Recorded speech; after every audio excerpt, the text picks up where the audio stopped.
Page 27, Christ my Savior. This piece we're doing a review on the C position because in the last few pieces we've been here in G position. But now for this piece we're going back to C position. And if you'll notice in the right hand there are some F sharps in here. Look at the first measure. The right hand is here, and the F sharp. So I'm going to use the same finger I'd use on the F, I'll just use the F sharp. Third measure, you got a D sharp, and again I'm going to use the same finger as I have on the D. I'll just use it on the D sharp. So I pointed out in the previous video about the double bar lines. Look at the end of the second line. See the double bars, thin bars? Remember that's a break that's between sections of music in a piece. You have, it's like chapters in a book.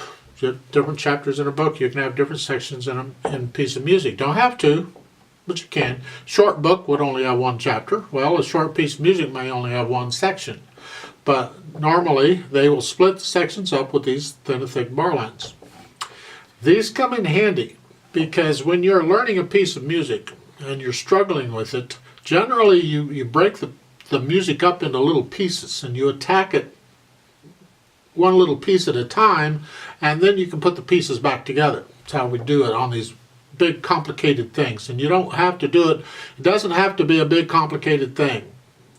You can use this approach for any piece of music you're learning, even at this level. Is split it up into pieces and learn it a piece at a time, and then go put the pieces together. Well, these sections are pieces, and this is one of the ways we can break it up. So it's like, okay, you would focus and learn the first two lines of this really well. And then once you have those, then you go to the last two lines and you focus on those and you work on those and get those really well. And then when you have that, you can go back and put it all together and make it all fit. I have to talk more about this. I don't think I've talked about this in any of the videos I've had yet on how to approach a new piece of music. Maybe I need to do a video on that. Yeah. That would work too. So by the time you're watching this, I may already have a video up on that. I don't know. It depends on how many years later you see this. The end, the very last line, then it's a thin and thick bar line, and that's the end of the piece. In the left hand, we just have these chords here and then here. The second line is here. That's pretty much it. The left hand. It's got a lot of rests in the left hand.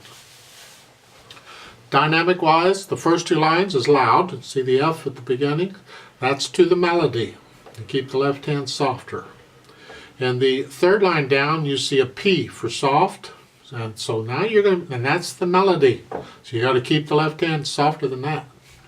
Then at the last line, the last two measures, you're loud again. And that's pretty much it. So it says march time. That's if you're going to watch it. You know, if you watch a parade or something, see how fast they march, how fast it goes. Left,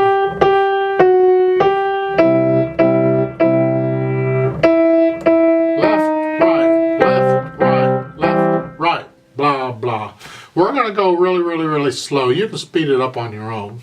So I'm going to give us 4 counts. Let's play this together just to double check the notes and the rhythms. So we are in C position. We're going to have some sharps in the right hand though.